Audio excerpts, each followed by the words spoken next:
What is up, my friends? You are very welcome along to Thursday evening's Anfield Agenda news roundup. As always, I'm going to do my best to keep you right up to date with all the news around Liverpool Football Club. Today, we're going to be discussing Virgil van Dijk's thoughts on Ibrahima Konate's contract situation. We're going to be giving you some hope from James Pearce around the same situation. We'll look at the links to Al Hilal taking Richard Hughes as their new sporting director. We'll have a little bit on Thomas Partey, who has a couple of more charges against him, and a couple of other bits and pieces that we hope keep you right up to date with where you need to be with Liverpool news. I'll be back here tonight at 8:45 for the late night agenda. I hope you can join me for it. But until then, let's get cracking with the news. Right, as I mentioned, we're going to start off with our captain Virgil van Dijk and his hope that Ibrahima Konate stays at the club. Speaking after the game last night, this is what Virg had to say. It's a process and let's see what comes out of it.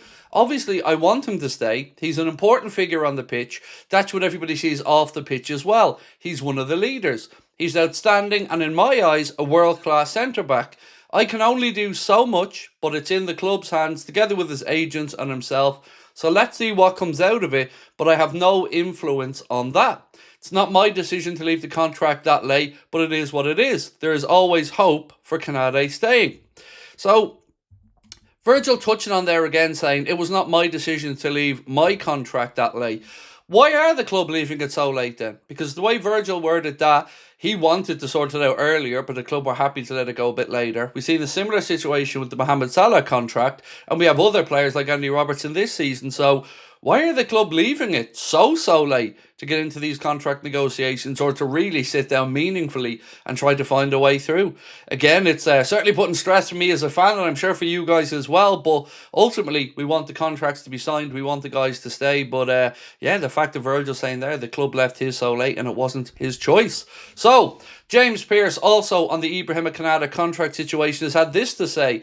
The Anfield hierarchy haven't given up hope of Konate signing an extension. They point to how Virgil van Dijk and Salah didn't agree fresh terms until April last season, when their contracts were running down.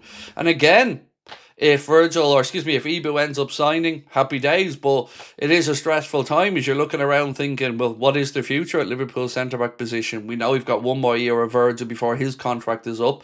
Konate, well, we're just talking about him right now. Young Giovanni Leone and, of course, Jeremy Jacquet, who'll be coming in pre-season. So let's wait and see what happens with this one. But do let me know in the comments what you guys are thinking. Do you think Virgil was right and Konate may stay, or do you think Konate will depart in the summer? I don't know where this one goes, but over to you. Right, so Anfield Edition posted to say, we play 4 of the bottom 5 in our next 4 games. Nothing more than 12 points is good enough. We have to build momentum now. And they show that we play Nottingham Forest away next in the Premier League, then West Ham at home, Wolves away and Spurs at home. Now, there are Premier League games. Obviously, we play in the FA Cup against Brighton and Hove Albion at Anfield on Saturday, but I can't disagree with what Anfield Edition posted there. You would be looking at them and wanting to get yourself 12 points. Now, 3 of those games are away, so, always a little bit more difficult, but we showed last night we can go to tough places. First team to win at Sunderland in the Prem this season. So, yeah, 12 points is certainly the call of the day for me as well from those 4. Telegraph Football has said Thomas Partey, the former Arsenal midfielder, has been charged with 2 new counts of rape. So again, this was the unnamed footballer, 28 from Barnet, that we spoke about in months gone by. But look, more reporting in the Telegraph on that. I'm certainly not going to get stuck into it in too much detail, but it is big football news, so we bring it to you. Right, Fabrizio Romano said Darwin, Nunez and Pablo Mari are both out of Al Hilal's list for the Saudi Pro League. Following Benzema's arrival, Darwin will now only be available for their Asian Champions League games. Not going too well for him over there, but he's getting paid a lot of money basically to go to the gym every day, because that's what it's looking like.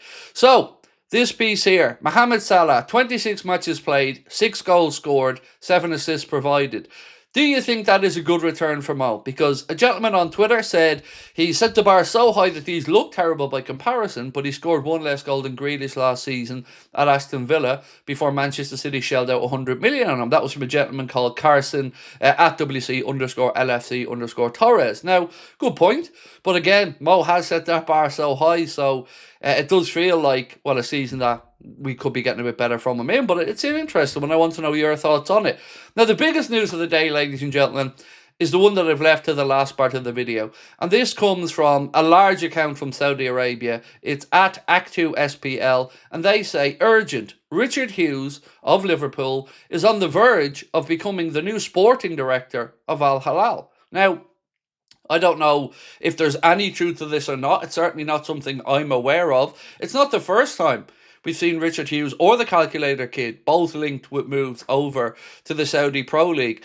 I haven't got a clue whether there's truth to this or not. We know that at the end of this season, Richard Hughes, Michael Edwards and Arne Slot will all have 1 year to go on their Liverpool contracts. And like any other employee, you know, they're free to be bought out of those contracts, to extend those contracts, or to see them out and move elsewhere.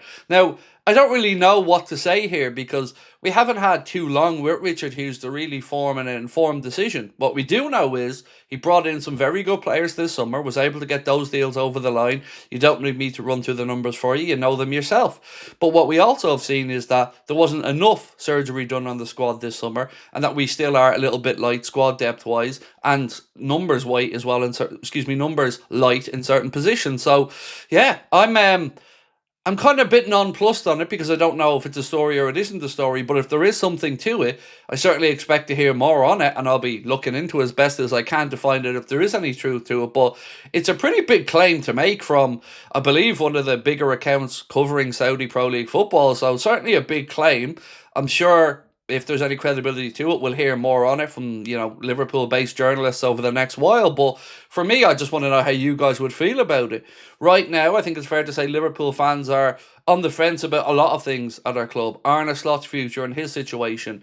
Richard Hughes will certainly come into the conversation as being an area that Liverpool fans have been particularly displeased with as the season's gone on. Obviously, the contract situations went very late, but he didn't inherit those, the likes of Virgil van Dijk, Mohamed Salah and Trent Alexander-Arnold. So, again, I'm not going to say I'm panicking or not panicking because I don't really know how big a loss Richard Hughes would be. We've heard mixed reports, some saying he's almost robotic and not really human, and others saying that he's really, really good at what he does and he's got a fantastic contact book. So, for me, I'm just wanting the best for the club as always, but I'm really interested to know what you guys think on this situation. So do let me know in the comment section. I'm off now to record an Anfield Agenda podcast with Connor. Some clips from that will be out here on the channel, but if you want the full episode, you can find that over on Spotify as well. And as I mentioned, I will be back here at 8:45 tonight for the Late Night Agenda, where we'll go through this story far more, and I'll try and get as much information on it as I can to bring to you guys tonight. Look, all that remains for me to say is thank you once again, ladies and gentlemen. We appreciate your support here on the channel massively.